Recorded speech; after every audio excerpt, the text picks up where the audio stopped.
What's going on, guys? My name is Chris Holochek, and this is another session of Holo Sessions. And today's topic is old limiting beliefs. And I'm going to tell the elephant and the fence post story. So I had a buddy tell me about this story about the elephant. When it was a baby, it was tied to a fence post, by its owners to keep it in check, keep it in its place from running off. And like a little elephant or any little kid, it tried to resist, tried pulling itself from the post, the rope, with all its might, but it was just way too strong to do it. Or the fence post was way too strong for it to pull itself out. So eventually, the elephant gave up and, just accepted whenever it was tied to that fence post, it wasn't going anywhere. Well, fast forward to quite a few years later, and this elephant is an adult, and as an adult it's grown quite a bit, like to the point where if it wanted to, it could have yanked that rope fence post like right out of the ground and like move at its own will. But because that elephant got so used to that fence post being there and not being able to get out of that, it had the belief from when it was a little elephant that it couldn't move from there. And until a wild elephant came up to it and told it, like, hey, like, why are you like tied to that? You could just yank it. And the elephant said, because it's too strong. And the wild elephant was like, no, just give it a try, like you could break that. So the elephant did yank, and of course broke the post and broke the rope, all of that out of the ground, and was able to move freely. And it ran off with the wild elephant and started acclimating to the wilderness and to life outside of human ownership, and was free.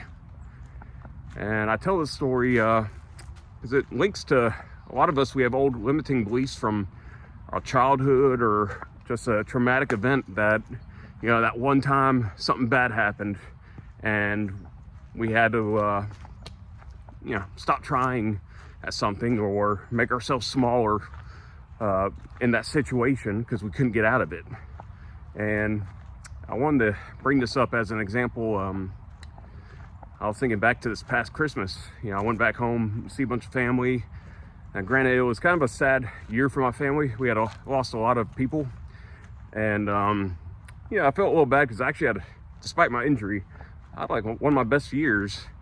I made more money than I've ever made. I got to travel all over the world. I got a girlfriend now. Like, it was literally like one of my best years in a long time. And, I wasn't wanting to rub that in anybody's face or anything. Everybody's struggling, so I wanted to be there for support for anybody that was struggling. And that's what I did. But I feel like there were times where maybe some of the family members, their idea of grief or their reaction to grief is, getting angry and being kind of like a crabbing bucket, pulling you down to where they're at. And I just remember, after this past Christmas break, I was really messed up in the head.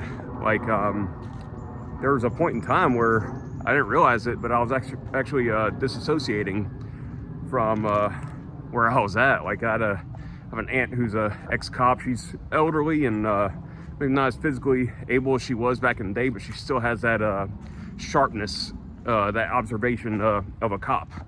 And she called me out. She was like, is that a nervous cough? And I didn't realize I was coughing. I thought it was just sinuses or whatnot. But later on, I realized it was a nervous cough. I didn't know I was doing it. And that was me disassociating, trying to, not think of where I'm at that moment, like trying to be somewhere else to hide any, bad feelings or traumatic feelings that maybe something that brought me back up to my childhood or something. And I had a lot of moments like that as a kid, and where I had to disassociate. I was trapped and I couldn't get out. And however, this time though, I have a car. Like, I'm an adult. I can go wherever I please, whenever, as long as I got the funds to do it. I can do whatever I want. And I'm not that little kid anymore that's stuck at home and has to put up with anything. I've traveled the world. I've played music all over the world and done a lot of things, successful things. So I'm not that little kid anymore. And that was something, after talking to that friend, about this elephant on the fence post story, it made me realize, maybe I'm not where I was at anymore. It's different now. Like, I don't have to deal with that. And I don't know if anybody else, relates to this. I know, any of these videos I do, a lot of times I'm giving advice to myself, but it's also for anybody else who's going through the same thing. I feel like a lot of people go through these same, things that I mentioned in my video. And to anybody out there, if you're in an abusive situation and you're physically able to get out of there, you're not bonded by marriage, or, you're old enough to go wherever, you got enough money to get out, like, you don't have to put up with it. You can go live freely, be free like that big elephant, the grown-up elephant. And trying to get out of the sun here, it keeps glaring on the camera here, but yeah, I just feel like we get so caught up in situations like that. Like, I even know, like, back when I was playing on Broadway, or even some of my past relationships, it felt that same way too. Like, felt like I couldn't get out of it, and it eventually led to those things ending it not in the way that I wanted it to end, like in a more traumatic way than if I just stood up and left. It would have been a lot better. But these are experiences we learn. So sometimes we got to learn the hard way, and gonna keep getting hurt till you learn how to get around that. You keep touching a hot stove, you're gonna keep getting burnt till you learn not to touch it anymore when it's hot. So I just had a calling to do this video, this subject in general. And it's not gonna be a super long video like my last video. Went like 25 minutes on the last one, and I usually try to stay around the 10-minute mark. So just a quick and uplifting message to anybody that's going through a struggle right now and they feel like they can't get out. And also, you got family members that bring you down, even though they're family, they're blood. That doesn't mean you have to be around them. If they're in a fire, and when you try to help them, they want to grab you into the fire, don't let them grab your hand. You got to wait till they calm down.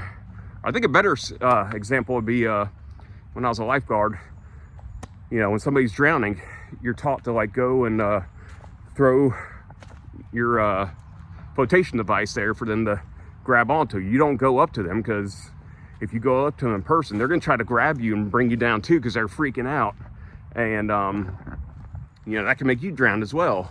So in that situation, they teach you like push down, push them away, and then you throw the flotation device first. And you got to help yourself first, but then you help the other people. And if they're going to drag you down, you got to let them go and try again later when they've calmed down a bit, or you feel like it's safe to do so. So I hope this helps anybody going through a struggle.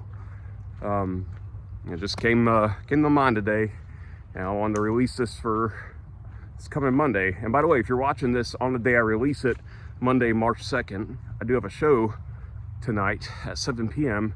at the Greenlight Bar in downtown Nashville. It's a writer's round. It's for the Playlisted podcast.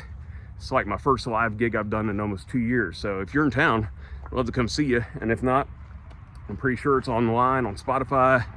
I'll share the link whenever it's up. But I'd love to see y'all. I'm so excited to get back into the saddle again. I've taken way too long of a break, so I'm excited to get out there again. And I'm gonna be doing a little more of these talking videos. I felt a calling to get back into that first. The music stuff is very tedious, like with editing and stuff, and I know I could dial back on it, but I really like the editing part. It's kind of fun. And the creation aspect of it, it's fun to make it as cool, as unique as possible. So I'm slowly getting back into that. Still haven't got a song ready for y'all, but I'm working on it. And I'm actually coming up a week from today when I'm filming this right now. So next Thursday, the 5th, I'll be on my way to Thailand again. So I'll be out there for a week or so, and I get to see my dad in Washington on the way out and then on the way back. So it'll be be a fun time again to go out there, see a special somebody, and enjoy the beach. And I've even made a couple friends while I'm out there. A guy named Mac, Adam. Mac is from UK, Adam's from Canada, and then Mac's girlfriend Beverly Hills, she's from Thailand. And they got a new bar, Delusion, so I'm gonna hang out there and then hang out with my girlfriend and her family and just enjoy the sunshine and the land of smiles. It's hard not to smile when you're in that environment. Anyways, I hope you enjoyed this video. If you found some value in it or related to it, please do share your thoughts in the comments and hit like and subscribe if you really enjoyed it. And stay posted for more content. I'm gonna try to keep these consistent, at least one a week, not burn myself out if I feel up to it. Eventually, after a little while, I might do 2 or 3 a week, but for now, it's one day at a time, slowly getting back into it. Anyways, with that being said, my name is Chris Holacek, and holla is holla'ing out.